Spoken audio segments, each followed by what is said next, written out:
दिन बुधवार बीबीसी हिंदी का पॉडकास्ट दिन भर पूरा दिन पूरी खबर सुन रहे हैं आप। मेरा नाम है मोहम्मद शाहिद और मेरे साथ हैं अंजुम शर्मा।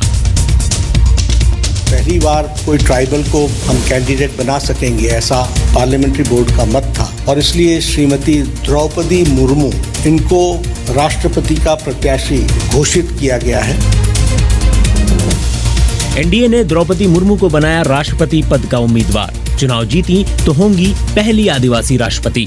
लेकिन विपक्ष के उम्मीदवार यशवंत सिन्हा बोले वो ज्यादा बेहतर राष्ट्रपति साबित होंगे। मैं इतना विश्वास के साथ आपसे कह सकता हूं कि राष्ट्रपति भवन में होने पर मैं ज्यादा संविधान की रक्षा कर पाऊंगा उनके मुकाबले। जानेंगे द्रौपदी मुर्मू पर राष्ट्रपति पद के लिए बीजेपी ने क्यों जताया है भरोसा। प्राइम मिनिस्टर अभी खास कोएलिशन कर रहे हैं हर जगह। जब नॉर्थ ईस्ट में अभी बीजेपी थोड़ा पैर जमा दिया तो उसको हाउस काउंसिल करने के लिए सोच रहे होंगे। ओडिशा से भी कोई इतने वुमन भी आए नहीं। चर्चा होगी यशवंत सिन्हा और द्रौपदी मुर्मू के पुराने दिनों की भी और सुनवाएंगे एक खास इंटरव्यू। लेकिन सबसे पहले सुन लेते हैं देश दुनिया के पूरे दिन का हाल अंजुम शर्मा से।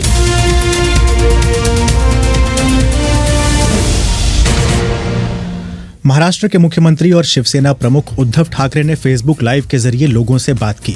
ये पहली बार था जब उद्धव ठाकरे एकनाथ शिंदे के विद्रोह के बाद बोल रहे थे।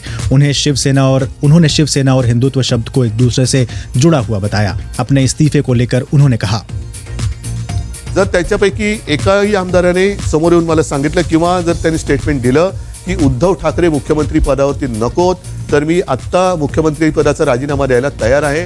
उद्धव ठाकरे कह रहे थे कि मैं अपना इस्तीफा देने के लिए तैयार हूं, मैं मुख्यमंत्री आवास भी छोड़ने के लिए तैयार हूं, लेकिन ये सभी बातें मुझसे सामने आकर वे लोग कहें जो दूर से बैठकर बात कर रहे हैं, क्योंकि दूर से बैठकर बात करना ठीक नहीं है।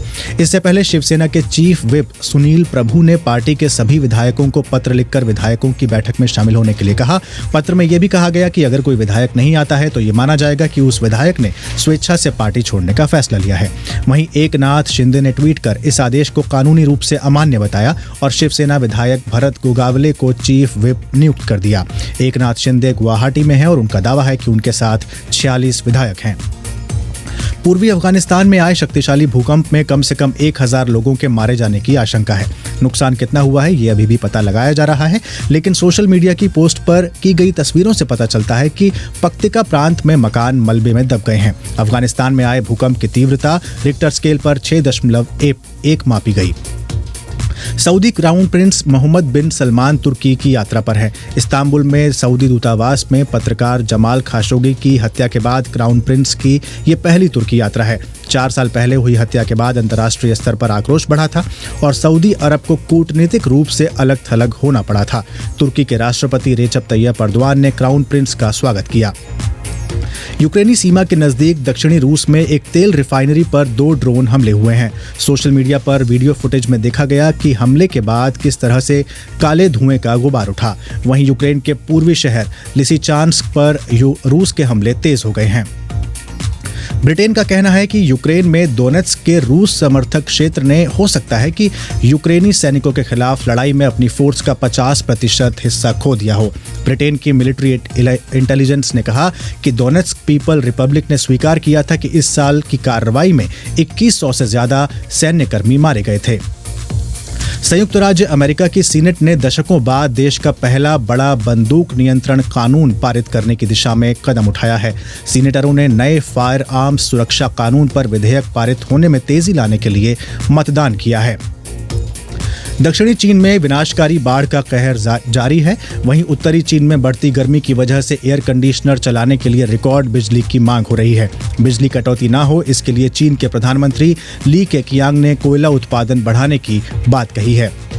और हजारों डच किसान नाइट्रोजन प्रदूषण पर रोक लगाने की सरकारी योजना के खिलाफ नीदरलैंड में विरोध प्रदर्शन कर रहे हैं। उनका कहना है कि बहुत से ग्रामीण समुदाय आजीविका और मुनाफे के लिए अभी भी नाइट्रोजन उर्वरकों पर निर्भर हैं।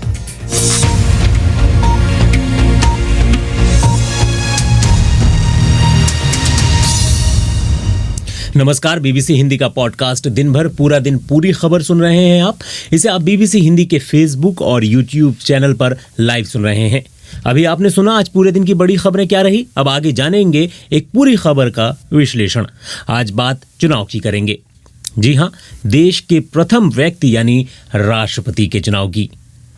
अंजुम, वैसे तो देश में राजनीतिक सरगर्मियां काफ़ी ज़ोरों पर हैं। देश में एक और महाराष्ट्र में जो राजनीतिक संकट खड़ा होता दिख रहा है, वहीं देश के राष्ट्रपति का चुनाव भी होना है। जी, 29 जून तक इसके लिए पर्चा दाखिल किया जा सकेगा और फिर 18 जुलाई को राष्ट्रपति पद के जो चुनाव है वो होना है। और वर्तमान राष्ट्रपति रामनाथ कोविंद का कार्यकाल 24 जुलाई को शायद समाप्त हो रहा है और नए राष्ट्रपति को 25 जुलाई तक शपथ लेनी है। हाँ, तो जैसे कि बीजेपी का नेतृत्व वाला जो एनडीए गठबंधन है और कांग्रेस पार्टी के नेतृत्व वाले विपक्षी गठबंधन है अंजुम, तो दोनों ने अपने अपने उम्मीदवारों की घोषणा कर दी है।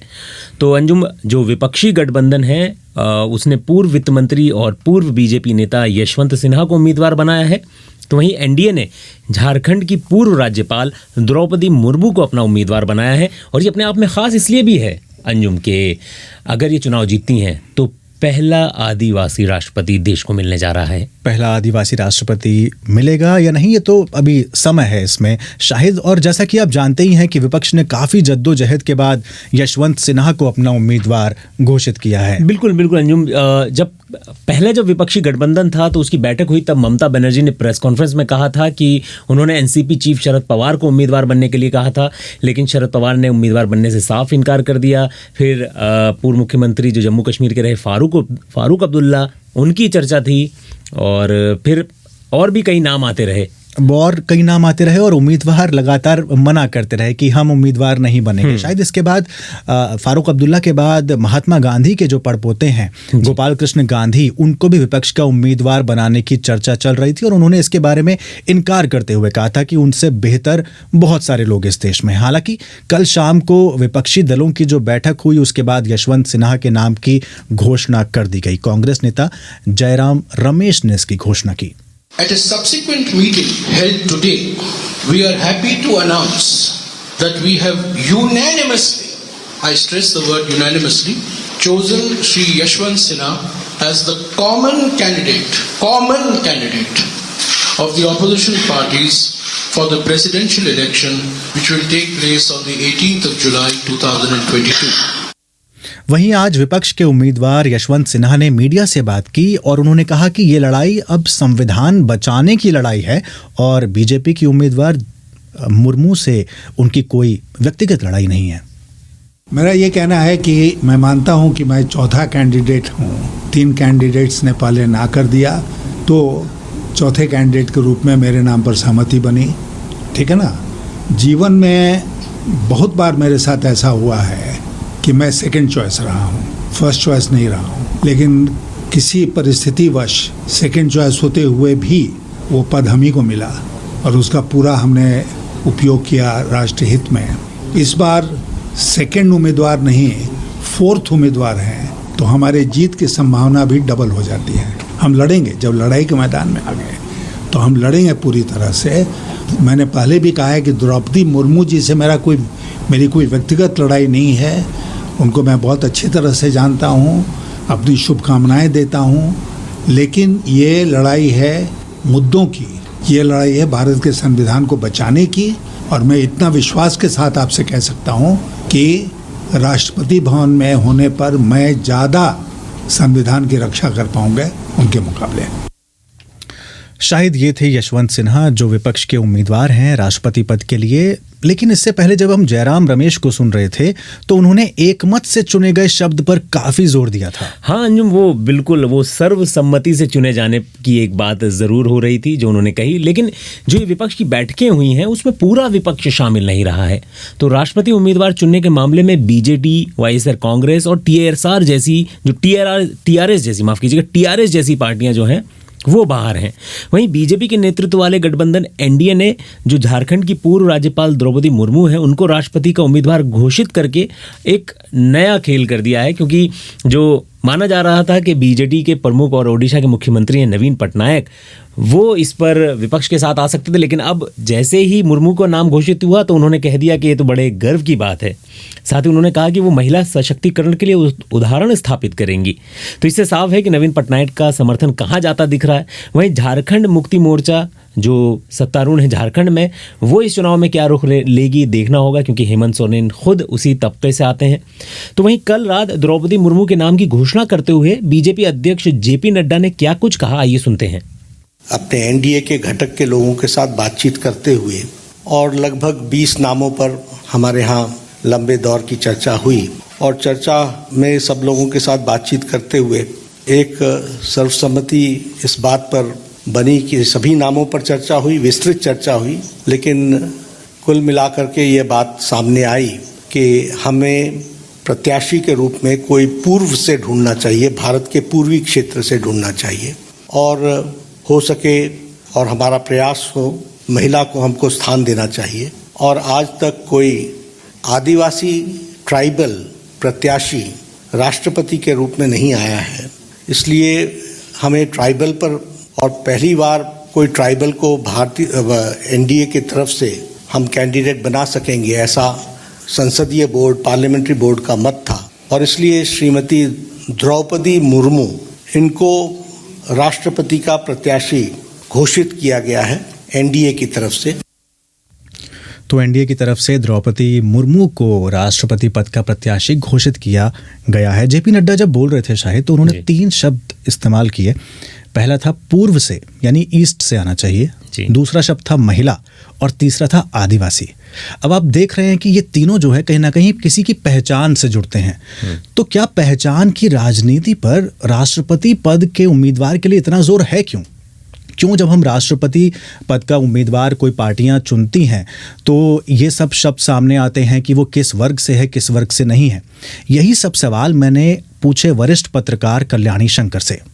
हमारा प्रेसिडेंट का तो इंडिया में प्रेसिडेंट वो जैसे क्वीन एलिजाबेथ है, जैसे मोनार्की वहाँ पर सिंबॉलिक है, ऐसे यहाँ भी प्रेसिडेंट है। प्रेसिडेंट का ज्यादा पावर्स नहीं है, एग्जीक्यूटिव पावर्स सब प्राइम मिनिस्टर के साथ हैं और लेकिन सभी डिसीजन प्रेसिडेंट के नाम पर एग्जीक्यूट होते हैं। 75 इयर्स में तो अभी तक 3 मुस्लिम प्रेसिडेंट बन गया, ब्राह्मण भी तो शंकर दयाल शर्मा हो गया और वेंकटरामन हो गया। तो फर्स्ट दलित प्रेसिडेंट तो KR नारायणन हुआ, तो फर्स्ट वुमन प्रेसिडेंट तो प्रतिभा पाटिल हुई। तो ऐसी आइडेंटिटी को ही लेके ये चल रही है, लेकिन शुरू में फ्रीडम होने के बाद ओनली नॉर्थ और साउथ का करते थे। एक बार नॉर्थ का हो गया तो साउथ से दूसरा प्रेसिडेंट चुनेंगे, फिर उसके बाद वो फखरुद्दीन अली महमूद का समय ईस्ट का भी गया। वो तो रिप्रेजेंटेशन पूरा कंट्री, इतना बड़ा कंट्री है, इसको किसी वजह से देना है तो वो आइडेंटिटी एक हो जाता है। इंडिया में कास्ट को तो हम कभी सोच भी नहीं सकते कि इसको हटा सकते हैं, तो इसलिए आइडेंटिटी को तो हम निकाल ही नहीं सकते। आइडेंटिटी होगा ही होगा, किस तरफ किसके बारे आता है वो देखना है। लेकिन कल्याणी जी, विपक्ष ने तो ऐसा नहीं किया, उसने तो यशवंत सिन्हा को आगे किया।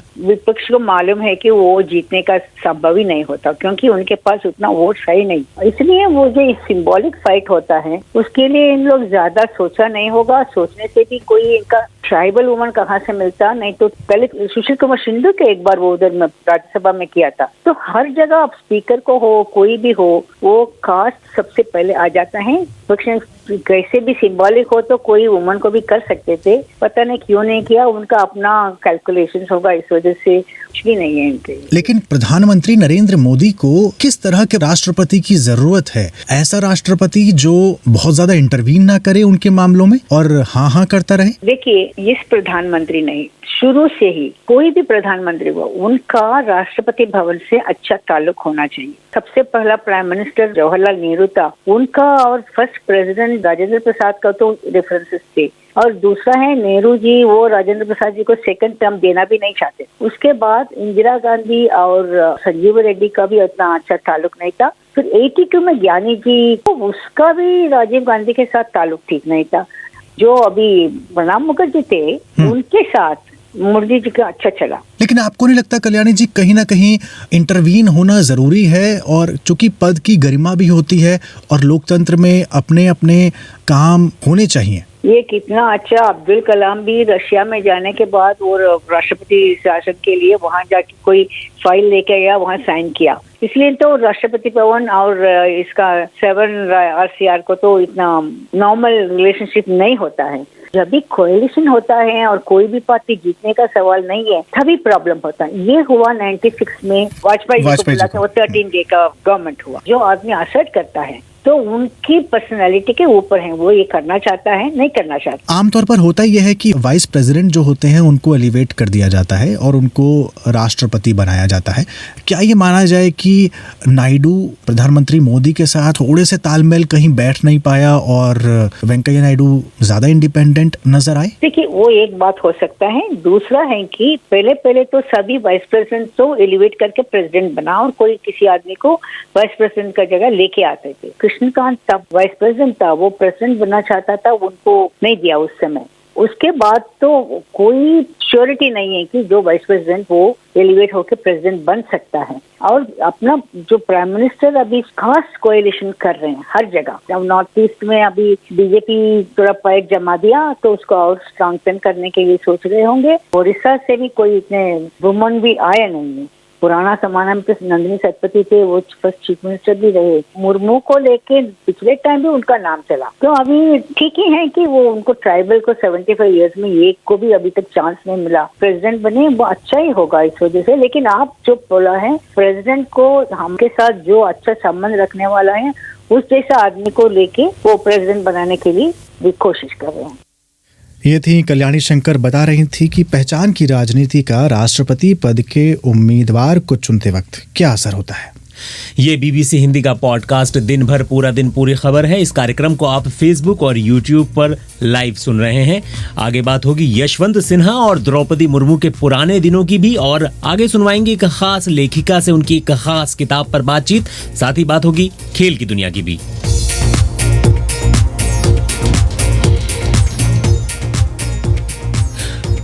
अंजुम, अब रुख कर लेते हैं सोशल मीडिया का, क्योंकि हमारे लिसनर्स अपना फीडबैक लगातार अपने कमेंट्स के जरिए देते रहे हैं और दे रहे हैं। और कुलदीप सिंह जाखड़ कह रहे हैं कि राष्ट्रपति को भाई मंत्रिमंडल के फैसले मानने पड़ते हैं। ऐसे में यशवंत सिन्हा कैसे कह रहे हैं कि वो संविधान की रक्षा किसी और से बेहतर कर सकते हैं, तो वो दरअसल संविधान के अनुच्छेदों का हवाला दे रहे हैं कि मंत्रिमंडल की बात माननी पड़ती है आपको। उधर केशव कुमार मूल निवासी लिखते हैं कि वास्तविकता ये है कि भारत में ऐसे उम्मीदवारों को राष्ट्रपति बनाया जाना चाहिए जो बिना कुछ बोले सभी बिल पर हस्ताक्षर कर दे, और ये उनका मानना है। एक बहुत दिलचस्प होता है अंजुम कि आप बात कुछ और कर रहे होते हैं लेकिन कोई और कमेंट्स लिख के चला जाता है, कुछ और कमेंट्स लिख देते हैं। ऐसा बहुत बार होता है। आप बात कर रहे हैं चीन की, कोई आएगा और आपके बाद जापान के बारे में आपको बताकर चला जाएगा। लेकिन इससे भी एक दिलचस्प है बहुत वो, लेकिन विषय भी बड़ा अच्छा है। गौतम दत्ता लिखते हैं कि पूरी दुनिया में उथल पुथल का माहौल बना हुआ है। बाढ़, रिकॉर्ड गर्मी, साइक्लोन और भूकंप सभी यही साबित कर रहे हैं कि प्रकृति अपना रौद्र रूप में है। अपनी प्रकृति का इतना अधिक दोहन कर लिया है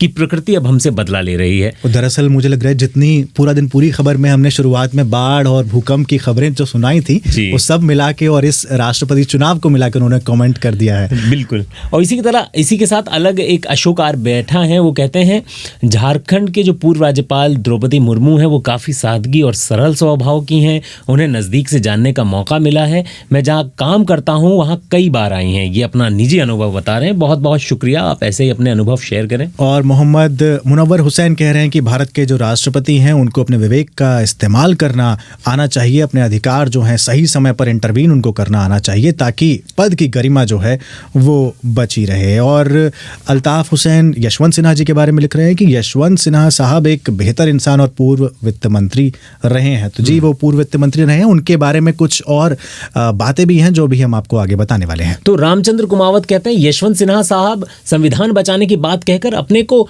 श्रेष्ठ साबित करने का प्रयास कर रहे हैं। तो इस तरीके से लगातार कमेंट्स आ रहे हैं अंजुम, और बहुत बहुत शुक्रिया, आप ऐसे ही कमेंट्स करते रहें।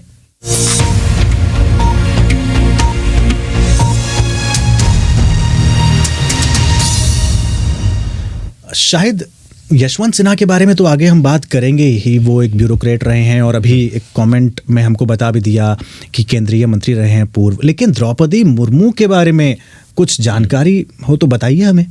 अंजुम, जैसा कि अभी एक जो बात जो बार बार आ रही है वो ये आती रहती है कि झारखंड की पूर्व राज्यपाल रहीं, हर कोई कहता है। लेकिन जो मुर्मू के लिए एक बहुत दिलचस्प बात है वो ये है कि वो उड़ीसा सरकार में, जो ओडिशा अब नाम हो चुका है, पहले उड़ीसा कहा जाता था, ओडिशा सरकार में एक क्लर्क की नौकरी से उन्होंने अपने करियर की शुरुआत की थी और सिंचाई और ऊर्जा विभाग में वो एक जूनियर सहायक हुआ करती थी। मयूरभंज एक ज़िला है ओडिशा का और उसका एक रायरंगपुर एक जगह है वहाँ पर, तो वो वहाँ के फिर बाद में उस जगह से आती हैं, वहाँ Aurobindo integral education and research centre है, वहाँ पर फिर वो बाद में पढ़ाने भी लगीं। तो ये इनका जो था शुरुआती जीवन था जब आप करियर शुरू करते हैं। तो फिर जब जो एक मेन चीज़ होती है अंजुम कि सियासी करियर कहाँ से शुरू होता है, जो हमेशा एक माना जाता है कि भाई आप राजनीति में आपकी पहली सीढ़ी क्या रही, तो वो वार्ड काउंसलर के तौर पर साल 1997 में चुनी गई थी और रायरंगपुर है उसकी नगर पंचायत के चुनाव में वो जीती थी। फिर उसके बाद वो नगर पंचायत की उपाध्यक्ष बनी। तो उनका ऐसे धीरे धीरे राजनीतिक करियर जो है वो ऊपर बढ़ता चला गया। फिर वो रायरंगपुर विधानसभा सीट से जो है बीजेपी के टिकट पर 2 बार विधायक बनी, साल 2000 में और फिर उसके बाद साल 2009 में। तो जब वो पहली दफ़ा विधायक बनी थी अंजुम, तो उनको मंत्रिमंडल में जगह दी गई, वो राज्य मंत्री के तौर पर शामिल थी। ये मैं बता दूं कि बीजेडी थी और बीजेपी का समर्थन था और ये बीजेपी की विधायक थी, तो इनको मंत्री बनाया गया। काफ़ी कह सकते हैं निचले पायदान से ऊपर तक की उन्होंने सीढ़ी, बहुत सफर, अब राष्ट्रपति के चुनाव तक पहुंची हैं। सोचिए वार्ड काउंसलर से, और उन्होंने जो उनके विभाग हुआ करते थे उस वक्त, तो वाणिज्य उन्होंने संभाला, परिवहन विभाग संभाला, मत्स्य पालन संभाला और पशु संसाधन संभाला। तो ये सब उनका एक अनुभव राजनीति का रहा है। और फिर वो क्या कहते हैं, एक बहुत दिलचस्प चीज़ है जो एक कहानी एक होता है कि सबके साथ कुछ ना कुछ जुड़ा माना जाता है कि राजनेता आप बन गए, विधायक आप बन गए, तो आपकी आर्थिक हैसियत बहुत अच्छी होगी। तो लेकिन जब वो 2009 में जब दोबारा चुनाव लड़ने जा रही थी, जब उन्होंने अपना हलफनामा दिया, तो वो कहने लगी कि उनके पास कोई गाड़ी नहीं है, उनकी कुल जमा पूंजी सिर्फ 9 लाख रुपए है और जिनमें से 4 लाख रुपए तो सिर्फ उनकी देनदारी ही है। तो ये एक मतलब, तो ये तो हो गया इनके बारे में एक और चीज़, हाँ, द्रौपदी मुर्मू की चूंकि बात चल रही है, तो जब वो राज्यपाल थी तो वो स्कूल और कॉलेज लगातार मतलब जाती रहती थी ये चेक करने के लिए कि भाई सब कुछ ठीक से चल रहा है कि नहीं चल रहा है, क्योंकि उनको अंदाज़ा था कि अब आप आदिवासी इलाकों में हैं और आदिवासियों के उत्थान के लिए क्या क्या करना चाहिए, और इस वजह से जो कस्तूरबा स्कूल है शायद उनकी हालत सुधरी। हाँ, और इसके अलावा जो क्या कहते हैं, जो पार्टी की जो राजनीति होती है, आप चुनावी राजनीति में होते हैं लेकिन आप एक जब पार्टी में होते हैं तो आपको अलग अलग जिम्मेदारियां दी जाती हैं। तो बीजेपी का जो एसटी मोर्चा है, अनुसूचित जनजाति मोर्चा, उसकी राष्ट्रीय कार्यकारिणी की भी सदस्य रहीं और 2002 से 2009 तक और फिर 2013 से 2015 तक। लेकिन जब वो झारखंड की राज्यपाल मनोनीत हो गई तो बीजेपी की सक्रिय राजनीति से उन्होंने एक तरीके से संन्यास ले लिया और अब वो आगे बढ़ रही हैं। ये तो है द्रौपदी मुर्मू। एक दूसरा उम्मीदवार अंजुम, यशवंत सिन्हा।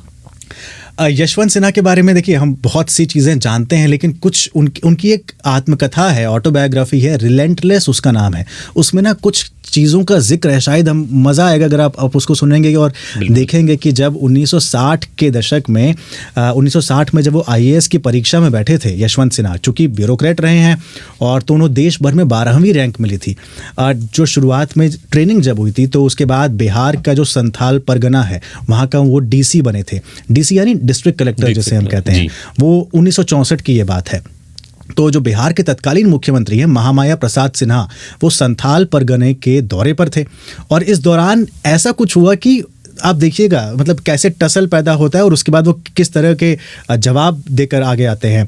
CM से लोगों ने अधिकारियों के खिलाफ शिकायत की थी उस समय। इसके बाद भीड़ के सामने ही मुख्यमंत्री यशवंत सिन्हा से सवाल करने लगे और बार बार सवाल किए जा रहे थे, तो यशवंत सिन्हा परेशान हो गए। तो यशवंत सिन्हा अपने जवाब से CM को खुश करने की कोशिश कर रहे थे। तभी CM के साथ जो सिंचाई मंत्री आए थे वो ज़्यादा बिगड़ गए यशवंत सिन्हा पर, और इसके बाद जो सिन्हा थे उन्होंने मुख्यमंत्री महामाया प्रसाद की तरफ देखकर कहा कि सर मैं इस तरह के व्यवहार का आदी नहीं हूं, तो थोड़ा ठीक से बात करिए। तो यशवंत सिन्हा का जब ये जवाब मुख्यमंत्री ने सुना, उन्हें कमरे में ले गए और वहां पर SP DIG बैठे थे। उनके सामने महामाया प्रसाद ने उनसे कहा कि भाई आपको यशवंत जी मंत्री जी के साथ इस तरह का बर्ताव नहीं करना चाहिए था।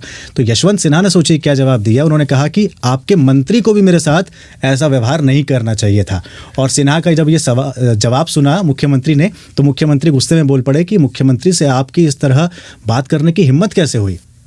तो उन्होंने जो IAS सिन्हा है यशवंत सिन्हा, वो कह रहे हैं कि सर मैं दूसरी नौकरी खोज सकता हूँ, आप मुख्यमंत्री, आप आईएएस नहीं बन सकते, लेकिन मैं एक दिन मुख्यमंत्री जरूर बन सकता हूँ। लेकिन फिर वो विदेश मंत्री भी बने और वित्त मंत्री भी बने, तो ये एक जाहिर सी बात है। अटल बिहारी वाजपेयी सरकार में 1999 से 2004 के दौरान उन्होंने बड़ी जिम्मेदारी निभाई है। रिजाइन दे दिया था, बिल्कुल, आईएएस से रिजाइन दे दिया, फिर उसके बाद वो राजनीति में आ गए 1984 में दिया। राज्यसभा जब वो उनको एक पद मिला था राज्य मंत्री का, उन्होंने वो ठुकरा दिया था, कहा था कि मैं कैबिनेट मंत्री बनने के लायक हूँ। उन्होंने पद सीधे सीधे ठुकरा दिया था।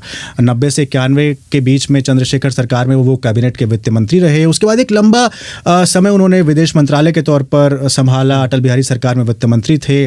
फिर 2009 में भाजपा के उपाध्यक्ष पद से उन्होंने इस्तीफा दिया और फिर खराब स्थिति का हवाला देते हुए उन्होंने भाजपा छोड़ दी और 2021 में तृणमूल कांग्रेस उन्होंने ज्वाइन कर ली।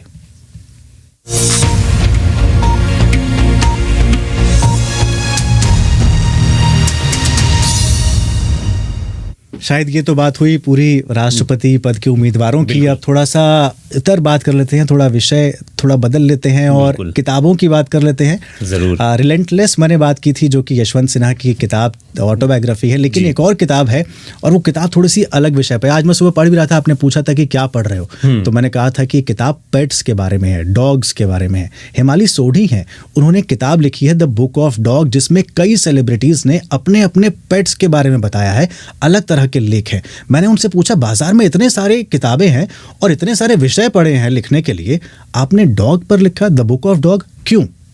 इसके बारे में मैं काफी टाइम से सोच रही थी, इसलिए क्योंकि मुझे लगता है दैट स्पेशली जैसे मैं एक पेट पेरेंट हूँ और मैं जानती हूँ काफी सारे पेट पेरेंट्स हैं, उनके लिए हमारी जो रिलेशनशिप है हमारे डॉग्स के साथ, वो एक बहुत ही महत्वपूर्ण रिलेशनशिप है। और इसके बारे में हम हमेशा या इतना लिखते नहीं हैं या बात नहीं करते, पर कहानियां बहुत होती हैं। तो जैसे when I talk to pet parents, मैं किसी से बात करती हूँ, हम हमेशा बोलते हैं कि अच्छा आज मेरे डॉग ने ये किया, आज ये, तो हमारा रिलेशनशिप जो है वो काफी गहरा है। तो मुझे ये लगा कि मुझे एक ऐसी एंथोलॉजी करनी चाहिए जिसमें राइटर्स हों, एनिमल एक्टिविस्ट हों, बेसिकली जो भी डॉग लवर्स हों, वो अपनी अपनी अलग सी कहानियां बताएं अबाउट दिस रिलेशनशिप। क्योंकि मुझे लगता है कि ऐसी इतनी ज्यादा कहानियां हम नहीं देखते हैं जहाँ पे जो डॉग्स हमारे हैं वो कहानी का सेंटर में हो। लेकिन तो एक समय पर तो आप डॉग लवर नहीं थी? जी, मैं बिल्कुल नहीं थी। मैं बल्कि डॉग से डरती थी जब मैं बचपन में डॉग्स को देखती थी, पर मैं डॉग को डिसलाइक नहीं करती थी। बस ये था कि मुझे हर चीज से काफी सारा डर लगता था। तो जब मेरी शादी हुई, I got married into a dog loving family. Sometimes मैं अभी भी स्ट्रगल करती हूँ एक्सप्लेन करने के लिए वो कितना ट्रांसफॉर्मेटिव एक्सपीरियंस था। उससे मेरा ख्याल वर्ल्ड व्यू ही चेंज हो गया। इतना महत्वपूर्ण रिलेशनशिप था और उसके बाद हमारे और बहुत डॉग्स आए, तो that completely change the way I see things and I see the world and change the way I see relationships with dogs. कैसे सबको अप्रोच किया, क्योंकि इसमें अच्छे अच्छे सेलिब्रिटीज के आर्टिकल्स हैं उनके पेट्स के बारे में, उनके डॉग्स के बारे में। जब आपने पहली बार सबसे बात की होंगी, पहले तो कितनी मुश्किल आई और सबका रिएक्शन पहला क्या था? तो ये एक बहुत अच्छी इंटरेस्टिंग सवाल है, क्योंकि ये काफी जो इसमें, जैसे आप जानते हैं, गुलजार साहब की स्टोरी है, रस्किन बॉन्ड की है, देवदत्त पटनायक की है, शोभा डे की है, अनुजा चौहान की है, काफी लोगों की है, 45 स्टोरीज हैं। इंटरेस्टिंगली कईयों से तो मैं पहले ही, जैसे शोभा डे जी से या कईयों से मैं पहले डॉग्स के बारे में बात कर चुकी थी। जब मैंने इन सबको अप्रोच किया, गजब की बात यह है कि सबने एकदम से ऑलमोस्ट हाँ कह दिया, क्योंकि उनका भी इतना स्पेशल गहरा रिलेशनशिप था कि वो भी लिखना चाहते थे। विकास खन्ना जैसे हैं, वो रिसेंटली पेट पेरेंट हुए हैं, तो सबने बिल्कुल, मतलब काफी इनकरेजिंग पहले फर्स्ट रिस्पॉन्स था। उसके बाद ये हुआ कि कुछ लोगों ने, दूसरे लोग रेकमेंड किए, क्या आप इनकी कहानी जानते हैं? तो ऐसे करते करते करते इसका यूनिवर्स बढ़ता रहा। तो पहले थे 20 या 25 लोगों की पहले लिस्ट थी, and then over a year and a half मैं इस पे काम करती रही, लोगों से इंटरेक्ट करती रही, और अब वो बढ़ते बढ़ते लिस्ट भी 45 की बढ़ गई। इस किताब की सारी रॉयल्टीज जो हैं, जैसे मेरी एज एन एडिटर, हमारी रॉयल्टी, सब ऑथर्स की रॉयल्टी सारे एनिमल वेलफेयर में जाती हैं, और उस बात के लिए भी सब एकदम से तैयार हो गए। So that was actually very nice. आपको लगता है हेमाली जी कि हमारा समाज भारत का इस तरह के विषयों पर लिखी गई किताब के लिए तैयार है? क्या आपने हिंदी में इस किताब को लाने के बारे में नहीं सोचा, ताकि हिंदी के पाठकों को भी इस तरह के अलग विषयों पर लिखी गई किताबें पढ़ने के बारे में मिले? मुझे ऐसा लगता है कि जो डॉग लवर्स होते हैं, वो आप कहीं भी देखें, कौन से भी प्रांति में देखें, I think love is universal. जैसे गुलजार साहब की जैसे इसमें पोएम है वो हिंदी में है, हमने ट्रांसलेट करी है, पर मैं समझ रही हूँ आप क्या कह रहे हैं। ये डेफिनेटली हम इसके बारे में सोच रहे हैं कि ये किताब भी हम हिंदी में लाएं, क्योंकि जो इसमें सब्जेक्ट्स हैं वो भी ऐसे मैं नहीं कहूंगी कि सिर्फ इंग्लिश स्पीकिंग ऑडियंस के लिए हैं। बहुत सारी कहानियां हैं जो कि रेस्क्यू डॉग्स के बारे में है, बहुत सारी कहानियां हैं जो डॉग्स ऑन द स्ट्रीट्स के बारे में है। बट यस, हम इस किताब को दूसरी भाषाओं में भी लाने की सोच रहे हैं and hopefully we will be looking at that soon. Himali Sodhi थी द बुक ऑफ डॉग के बारे में बता रही थी। और अब बात खेल की दुनिया की। आज से रणजी ट्रॉफी का फाइनल शुरू हुआ मुंबई और मध्य प्रदेश के बीच। मुंबई ने पहले दिन 5 विकेट के नुकसान पर 248 रन बना लिए हैं। दिन भर पूरा दिन पूरी खबर में आज इतना ही। इस पॉडकास्ट के एडिटर थे रेहान फजल। स्टूडियो का तकनीकी मामला था राजेश चौहान के हाथों में। कल शाम 7:30 बजे फिर मुलाकात होगी। मुझे और अंजुम शर्मा को दें इजाजत। नमस्कार।